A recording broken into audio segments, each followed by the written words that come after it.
Hello इस्मी निशान अनि हाम्रो अनिलजी हुनुहुन्छ। सो मर्निङ जय मसी। अनि हामी अहिले करिब 7 बजेर 20 मिनट जति गएको छ र हामी चाहिँ हाम्रो आदरणीय पास्टर लोकबहादुर तामाङलाई भेट्न जाँदैछौँ बैरटाडी। सो हाम्रो सुरेश सर चाहिँ अगाडि हुनुहुन्छ, उहाँ आउँदै हुनुहुन्छ र आजको भेटघाट एकदमै राम्रो हुनेछ, आशिषमय हुनेछ भनेर हामी विश्वास गर्छौँ। र त्यसपछि हामी चाहिँ आज बुटोल जान्छौँ र बुटोल पनि अरू साथीहरूलाई भेट्नु छ। सो फाइनली हामी चाहिँ बैरटाडी भन्ने ठाउँतिर यात्रा गर्दैछौँ। हाम्रो सुरेश सर अगाडि हामीलाई लिड गर्दै हुनुहुन्छ, अनिलजी र म पछाडि बसिरहेका छौँ। सो आजको मर्निङ डिभोसन एकदमै राम्रो रह्यो, आशिषमय रह्यो। हामीले भजन सङ्ग्रह 27 अध्यायबाट हेर्दैथ्यौँ र एकदमै हुन्छ नि, अब दाउदले भनेको, भजनकारले भनेको शब्दहरू चाहिँ एकदमै मजाको लाग्यो अनि आशिषमय लाग्यो। अनि हाम्रो अनिलजीले चाहिँ के कुरा चाहिँ उहाँले त्यहाँबाट चाहिँ आशिष पाउनुभयो त्यो कुरा चाहिँ बाँड्नुहुनेछ। So go on. भजन सङ्ग्रह 27 मा उज्यालो मुक्ति चाहिँ परमेश्वर हुनुहुन्छ। यस, कहिले पनि नत्याग्ने उहाँ हुनुहुन्छ। बुबा र आमाले त्याग्छ तर म तिमीलाई त्याग्दैन। संसारमा बाबामा जस्तो प्रेमहरू कसैको हुन्न भन्ने प्रकार, तर त्योभन्दा पनि अझ बढ्ता नत्याग्ने प्रेम, सधैँभरि हामीलाई प्रेम गरिरहने, हामीसँग भइरहने, हामीलाई आफ्नो साथमा राखिराख्ने परमेश्वर। चार पदहरू चाहिँ हेऱ्यो भने भजनकारको एकदम ठुलो इच्छा चाहिँ परमेश्वरको उपस्थितिमा रहन पाउने, जीवनभरिको पनि परमेश्वरको भवन छ। जहाँ पुरानो करारमा हामी हेऱ्यौँ भने मन्दिर जहाँ चाहिँ परमेश्वरको उपस्थिति चाहिँ सबैभन्दा ठुलो कुरा, जहाँ चाहिँ परमेश्वरको महिमा प्रकट हुन्छ, दर्शन प्रकट हुन्छ, सबैले आफ्नो उपस्थिति दिनुहुन्छ, त्यहाँ रहने उनको चाहना। अनि मेरो हृदयले परमेश्वरको उपस्थिति, उहाँको मुहारको खोजी गर्छ। एकदम बलियो हौ, साहसिलो हौ, उहाँको प्रतीक्षा गर मनन गर्दैछु। तपाईँसँग समय भयो भने तपाईँ पनि त्यो कुरालाई लिएर मनन गर्न सक्नुहुन्छ। हाम्रा परमेश्वरले आशिष दिनुपर्छ। धन्यवाद तपाईँको सेयरिङको लागि। साँच्चीकै हामीले चाहिँ त्यही कुरा महसुस गर्दैछौँ, परमेश्वरको मुहारको खोजी गर्नु चाहिँ कति उत्तम कुरा छ होइन। उहाँको भवनमा रहन पाउनु चाहिँ, उहाँको उपस्थितिमा जिउनु चाहिँ कति महत्त्वपूर्ण छ भन्ने कुराहरू चाहिँ त्यहाँ सिक्दैछौँ। अनि उहाँको प्रतीक्षा गर्ने अनि साहसिलो बलियो हुने भन्ने कुरा चाहिँ कति असल कुरा छ। कति हामी आफ्नै कुराहरूमा भर परिरहेको हुन्छ, आफ्नै ज्ञान, आफ्नै बुद्धि, आफ्नै समझशक्ति अनि आफ्नै खुबी। तर परमप्रभुमा चाहिँ भर पर्नु अनि परमप्रभुमा प्रतीक्षा गर्नु अनि बलियो हुनु, साहसिलो हुनु कति असल कुरा छ भन्ने कुरा हामी हेर्दैछौँ। यद्यपि शत्रुहरूले चाहिँ विभिन्न कुरा गरे तापनि परमेश्वर चाहिँ एउटा शरण स्थान हुनुहुन्छ भन्ने कुरा, सुरक्षा दिनुहुन्छ भन्ने कुरा पनि हेर्दैछौँ। सो आजको बिहानको डिभोसन चाहिँ एकदमै आशिषमय रह्यो। अनि अहिले वास्तवमा हामीले भेट्न जान लागेको हाम्रो आदरणीय पास्टर लोकबहादुर तामाङ यो एरियाको लागि चाहिँ एउटा आशिषको व्यक्ति, आशिषमय व्यक्ति हुनुहुन्छ, जसले चाहिँ यो ठाउँमा चाहिँ ठुलो सेवाकाईमा चाहिँ ठुलो योगदान पुर्याउनु भएको छ। अनि उहाँको जीवनलाई वास्तवमा निहाल्न होइन, हामीले चाहिँ उहाँबाट सुन्न दुई शब्द भए पनि उहाँबाट सुन्नलाई चाहिँ एउटा त्यो प्रकारको हृदय भएको कारणले गर्दा चाहिँ we are so excited to meet respectful person Pastor Lok Bahadur Tamang. So finally हामी चाहिँ बैटाडी भन्ने ठाउँमा आएका छौँ. धेरै रमाइलो रहेछ यो ठाउँ पनि. सो मिस्टर अनिल, तपाईँ कति एक्साइटेड हुनुहुन्छ? म त एकदम धेरै एक्साइटेड अनि पास्टरले भनेपछि त झन् मलाई त एकदम हुन्छ नि भित्रबाट नै त्यो कताको इनर्जी निस्केर आउँछ होइन. हजुर, त्यसलाई गर्दा त्यस्तो मौसम छ होइन. बिहानको खानु लागेको छ त्यो मौसममा चाहिँ लाग्छ. सो साँच्चीकै अब आदरणीय व्यक्तित्वहरूसँग भेट्दा चाहिँ उहाँहरूले सेवकाइमा गरेको जुन अनुभवहरू छ त्यो कुराहरू सुन्न पाउँछ अनि सिक्न पाउँछ. किन भन्दाखेरि उहाँहरूले त्यो सेवकाईको फिल्डमा लामो समय परमेश्वरसँग चाहिँ समय बिताइकन उहाँको सेवा कसरी परमेश्वरले चाहिँ उहाँहरूको जीवनमा काम गर्नुभयो त्यो कुरा सुन्न पाइन्छ नि. अनि साँच्चीकै प्रभु अझै कति भलो हुनुहुन्छ, प्रभु कति महान हुनुहुन्छ भन्ने कुरा अझै थाहा लाग्दछ.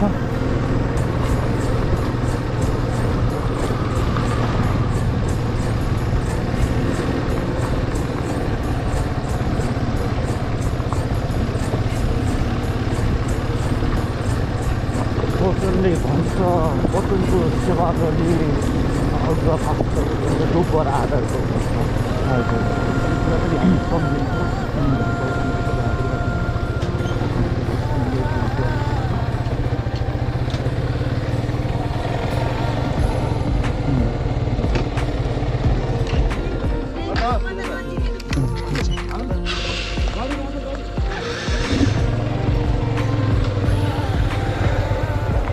ल हुन्छ बाबा, लाग्छ. हजुर हुन्छ.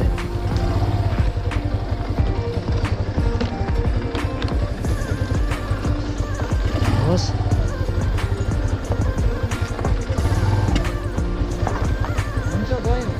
ल हजुर, जय मसी.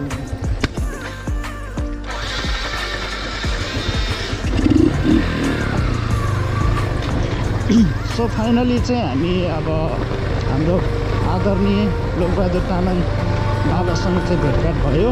So we are so blessed है. किन भन्दाखेरि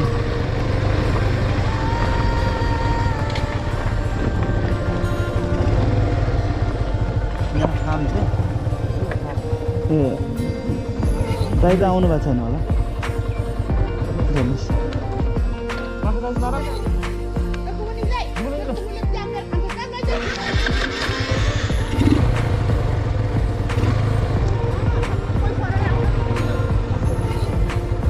लागौँ त.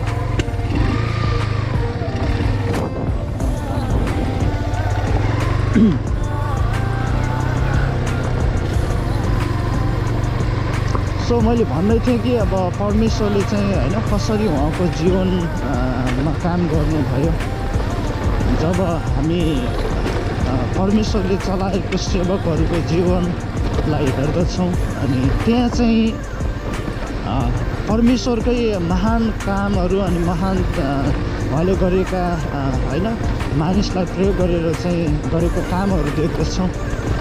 आदरणीय पास्टर लोकबहादुर तामाङ बाबाको जीवनबाट पनि परमेश्वरले थुप्रै कामहरू गर्नुभएको छ अनि उहाँको जीवनबाट त्यो कुराहरू सुन्न पायौँ. कसरी चाहिँ अब त्यो पुरानो समयमा त्यति बेला त अब हामी जन्मिएको पनि थिएन होइन. त्यो समयमा उहाँहरूले कसरी सेवा गर्नुभयो.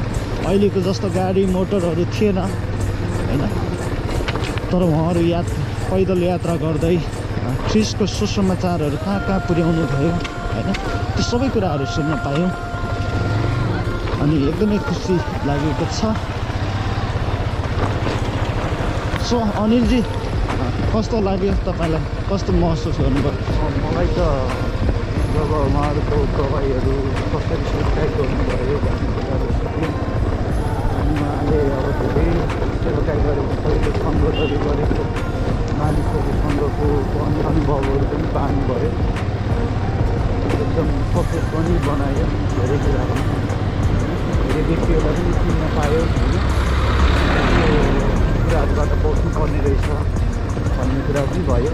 हजुर, आफूले देखेको दर्शन एकदम परमेश्वरको आत्माको भरिपूर्ण गरेदेखि कार्यक्रमहरू सेवाकारीहरू कुराले पनि पाउनुभयो। त्यो कुराले अझै प्रभुको प्रार्थना गर्ने कुरा, उहाँमा भर पर्ने कुरा, उहाँको अगुवाई इच्छा खोज्ने कुरा, त्यो चाहिँ ठुलो कुरा रहेछ। एकदम धेरै आशिष भयो उहाँले। धेरै हजुर, धन्यवाद। सो अब चाहिँ हामी हाम्रो सुरेश सरको घरमा जान्छौँ। उहाँको घरमा होइन हामी अस्तिदेखि नै बस्दै आइरहेका छौँ।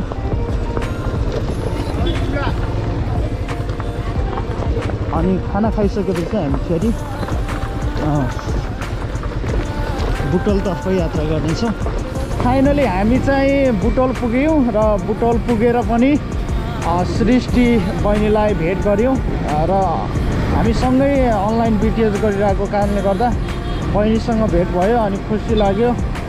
सो हाम्रो अनिलजी र म अहिले मणिग्रामको रुमतिर जाँदैछौँ र फेरि हामी हाम्रो बिरु भाइलाई भेट्न जान्छौँ र खुसी लागिरहेको छ। हामी सुरक्षित साथ आउन सक्यौँ। धुलो माटो थियो तर पनि हामी बिस्तारै आयौँ र आजको चाहिँ यात्रा हाम्रो चाहिँ अब साँझ सकिन्छ यहीँसम्म र भोलि फेरि मेरो यात्रा हुनेछ सुर्खेततिर। र हामी चाहिँ अहिले रुममा गएर अनि फेरि ब्यागहरू राखेर हाम्रो बिरु भाइलाई भेट्न जान्छौँ। सो आजको दिन कस्तो लाग्यो अनिलजी? एकदम रमाइलो यात्रा पनि छिटो भयो।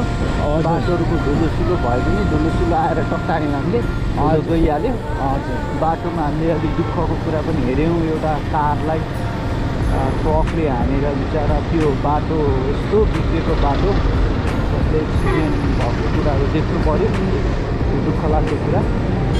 अनि हामी त्यही कुराहरू हुँदै बाटोमा आएर भेटघाट भयो। अनि हामी फेरि हामी बस्ने ठाउँमा जाँदैछौँ। आजको दिन परमेश्वरले हामीलाई सुरक्षा दिनुभयो। We are so thankful to Him for Jesus Christ.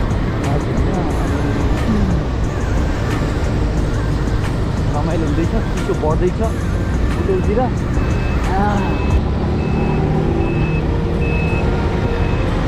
So एउटा प्रभुका जनहरूसँग भेटघाट गर्न पाउँदा कति खुसीको कुरा लाग्छ। त्यो सबै कुरा चाहिँ प्रभुको कारणले हो अनि हामी धन्यवादी छौँ परमेश्वरप्रति। र आज झन् एकदम रमाइलो भेटघाट हुनेछ हाम्रो बिरु भाइसँग। चाहिँ हामी बिरु भाइलाई भेट्नको लागि भैरवातिर जाँदैछौँ। अनिलजी र म उताबाट आएर रेस्ट गऱ्यौँ एकछिन र अहिले चाहिँ भैरवा जाँदैछौँ। सो लाइटहरू चाहिँ दामी रहेछ कि यहाँ है, सानो बेला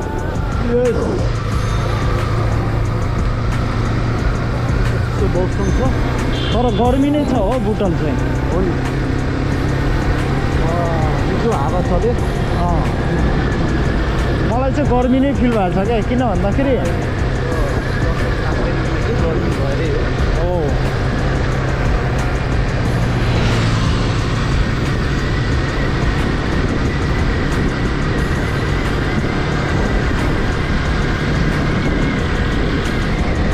सो अब भोलि चाहिँ गइन्छ, अलि नरमाइलो लाग्छ। भेटेको मान्छेहरूलाई चाहिँ भेटेको मान्छेहरूसँग चाहिँ अलि लामोसँग बसेको अनि छुट्दा चाहिँ अलि नरमाइलो लाग्छ। तर पनि के छुट्नै पर्ने हुन्छ है।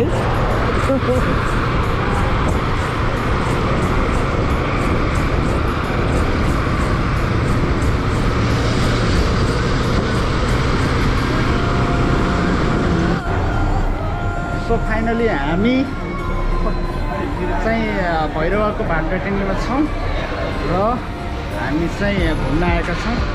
बिरुसँग भेट भएको छ र सो हाम्रो गाइजहरू से हेलो जयमासी ज्याउँसे सो हामी चाहिँ भाटपाटेनीमा आएका छौँ। हेरौँ के छ हेर्न आइरहेको छौँ र रमाइलो लागिरहेको छ। भेटघाट गर्न पाउँदा चाहिँ अब सानो सपिङ गरिसकेका छौँ। ल अनि हामी निस्कँदैछौँ।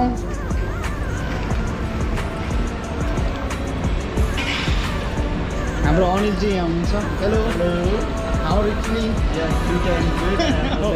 ओके सो बिरु चाहिँ पछाडि हुनुहुन्छ। मलाई चाहिँ यो ठाउँमा एकदमै मन पर्यो। सो यस्तो चाहिँ छोटो भिडियो लगाउँ भनेर नि।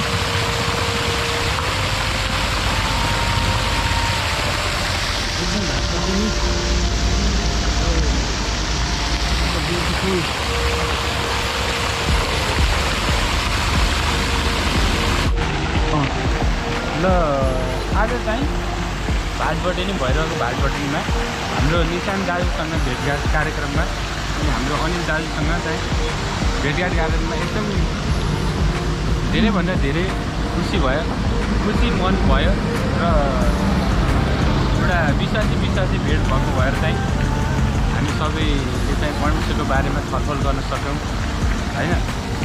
बाइबलमा भने चाहिँ एकअर्कालाई उत्साह दिन र परमेश्वरको प्रेमको बारेमा बताउनलाई हामी चाहिँ त्यसरी नै उत्साह दिन सक्यौँ र हामी एउटा सङ्गति जस्तो पनि गऱ्यौँ।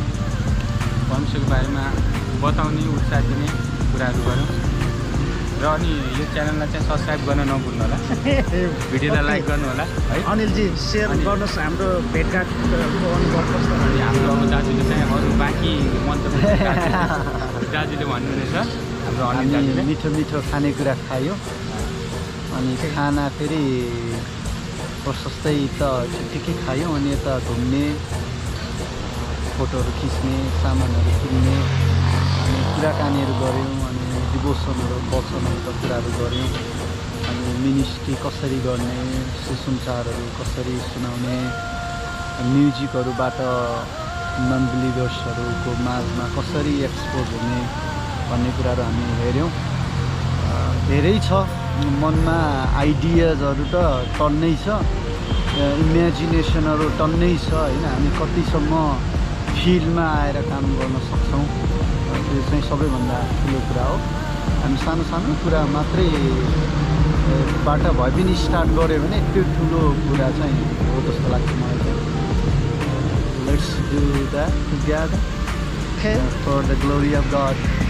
आमेन। हजुर ल धन्यवाद है। आज चाहिँ हामी एकदमै खुसी लागेको छ।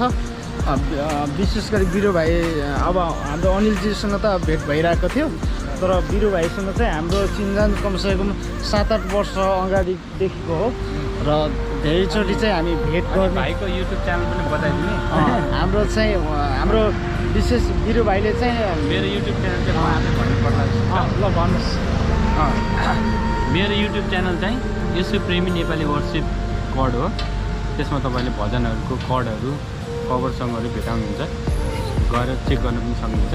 हजुर यति भन्न चाहन्छु। अरू के भन्नु? हजुर धन्यवाद हेरिदिनु भयो। सो है त्यही हो। अब हामी चाहिँ अब 7-8 वर्ष अगाडिदेखि नै हामी एकअर्कालाई चिन्दथ्यौँ तर भेटघाट भएको थिएन र लङ टाइम आफ्टर है हामी चाहिँ भेट हुन सक्यौँ। सो एकदमै हामी खुसी भएका छौँ।